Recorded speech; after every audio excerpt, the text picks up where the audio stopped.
Hello everyone, it is player ratings time. Liverpool beat Chelsea 2-1 and I'm here to talk through some of the performances from the mighty Reds today. I'm going to start with Adrian in goal, who was absolutely sound. There's one little moment, and I keep talking about Adrian in this sense of I go, he's been brilliant for us ever since he's come in. Really, really good. I'm chock full of confidence. He makes me feel really calm, but at some point he's going to do something daft, blah, blah, blah. At that little moment where he spilled the cross and then he dived on it, other than that, I thought he was absolutely fine for us.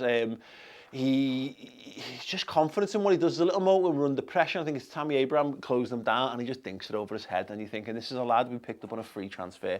Haven't been binned off by West Ham. Yeah, so I've gone for a 7 for him in that regard. I don't think he had tons to do. I don't think he could do anything with the goal from N'Golo Kante. So yeah, absolutely fine for me. Left back, Andrew Robertson. I'd be tempted, because I don't think Liverpool were exceptional across the board here, to give just generally lower markings, because I think if we dominated from start to finish, I think you start to add marks here. I was going to give Andrew Robertson a 7, and then he made that run, pretty much the last run of the game, where he just completely relieves all the pressure. We're feeling a little bit pinned back, and all we're doing is trying to hump it into the channels and hope for the best. And the ball's coming back at us, and Andy Robertson just picks it up and drives through the middle of the pitch, gets completely taken out, and it's a wonderful piece of play. So literally almost for that move, I thought he had a good all-round performance today, but I'm going to air towards an 8 out of 10 for Andy Robertson. Virgil van Dijk, it's weird, 7, and by his own high standard, I don't think there was anything particularly bad about Virgil van Dijk's performance, but it was fine. It was just an absolutely fine centre-half performance. Next to him, though, I thought Joel Matip was absolutely outstanding. And it was the nature of the games. If you actually look at the heat maps of both players, Joel Matip was absolutely everywhere. Virgil van Dijk plays quite a lot more advanced. You know, the vast majority of his touches are coming sort of a left-sided DM position. That was because at times he's being obviously tasked with either coming out and winning the ball or bringing the ball out himself. Joel Matip's doing a lot of covering work.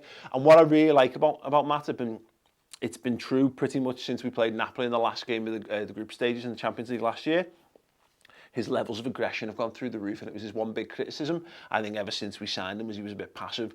Gone, completely gone. He's so aggressive. He actively looks to physically impose himself upon people, which he never did before. I thought that was great. I've given Joel Matip an 8. Trent Alexander-Arnold, on a general performance, I think it was an 8 out of 10 performance. He scores an absolute peach of a goal from the free kick. Which bumps him up to a 9 for me, because that's the one thing that's been lacking from his game. When you put an all-round right-back performance in like that, I thought he supported the attack really well. I thought he defended really, really well as well, given there's something that's been a bit of a cloud hanging over him. The only remaining lingering doubt about Trent Alexander-Arnold's ability is he a good defender? And I'll long make the case that I don't think it really matters too much, because, look, if he starts to add goals to his game, if you're starting to get, and it's still early days for this, we can get 5 goals a season out of Trent, whether that's from free kicks or actually getting in the box and shooting, then it's world class. It's a world class level of performance from a lad who I think is going to end up the best right back in world football. But yeah, brilliant to see. Absolutely fantastic strike. A real throwback goal to the mid-noughties, where a glut of them, John Arisa used to do them, Gerrard used to do them. It was a real like PES 5, PES 6 style thing, where you lay it off and just hit someone with middle shooting and get them to smack it in the top bin. Great to see that. Moving on to the midfield, I thought Firmino, I was fine with the 7 out of 10 performance. It was probably edging towards an 8. It was mentioned in commentary during the match, and whether I ascribe to this, I'm not too sure, but maybe he could be a little bit more aggressive in just booting Kante when he strolls into the middle of the park. But that being said, I don't think anyone watched that and thought we were in danger. It's Kante. If you're going to let one lad have the ball from their midfield, it's him, isn't it? And yeah, he smacks it in. It's a good goal. It's a really good goal. So I'll go with a 7 out of 10 for Fabinho. Gini Wijnaldum, I'd say a 6 from him. It was probably about 15 minutes into the game, and Tom remarked to me, "Oh, is that basically the first thing that Gini's done?" It was one of those games for him. I thought at times he held the ball really well. You could see how knackered he was, and unfortunately his fatigue nearly contributes to a couple of defensive lapses for us. There's that one where they literally triple up on the left-hand side, and Gini's just, I don't know whether it's tactical or whatever, but it felt to me, given how laboured he was in getting back over there, like it was just a little bit, it was just a game too far, or 20 minutes or whatever too far for him. So yeah, not an amazing performance from Gini. Henderson I thought was fine. I thought 7 out of 10 again. Like Fabinho, I would have no great issue with giving them a slightly higher mark, but just because he didn't have a little bit more impact. But I thought Henderson, that was a good game from him. So I'll go with the 7 out of 10. In terms of the front three, bit disappointing all told. I'll give Bobby a 7. Okay, I'll give Bobby an 8 because he scored. It's a great goal. So I'll give Bobby Firmino an 8 out of 10, but that coloured almost entirely by the fact that he does get ultimately the winning goal in the match. Mane, I think, was poor. I'll give a 6 out of 10 to him. Touch just wasn't quite there. Look, it wasn't really that game.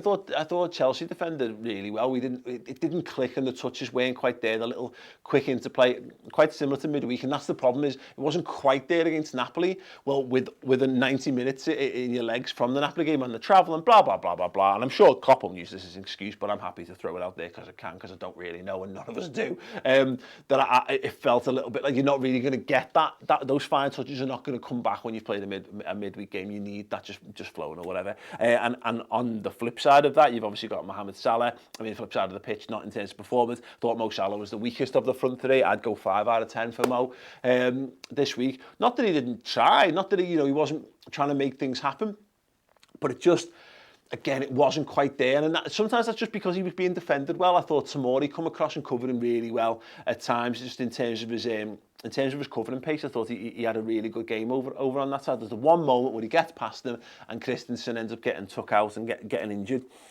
It just didn't click. It didn't click for the front three, but mercifully it didn't have to. Ultimately, then moving on to the substitutes. I'm going to quickly remind myself, Adam Lallana, 5 out of 10. I mean, not again, for me, he did nothing particularly in the game, so it's not. I wouldn't consider a 5 out of 10 a particularly negative mark. He just, for me, didn't have an impact particularly on the match. And James Milner, yeah, pretty much the same, to be perfectly honest. He did have an impact on the game. He got booked stupidly for no reason. He struggles, doesn't he, when he comes on in second halves of football matches, or particularly late on in games. He does seem to take a little bit while to get up to the speed of the game. And we were legging. There's no disrespect to either of those lads who came on the pitch. It's just a shame because similar situation to midweek. You're 2-0 when you're getting towards 20 minutes left in the game. You're thinking, do you just put Brewster on here, just get a bit of fresh legs? And that's the slight issue we had in this game, is that we were kind of hamstrung by what we could do because the likes of Brewster, he's there, good experience for him. I'm sure if it was like 3-0, we might have seen him.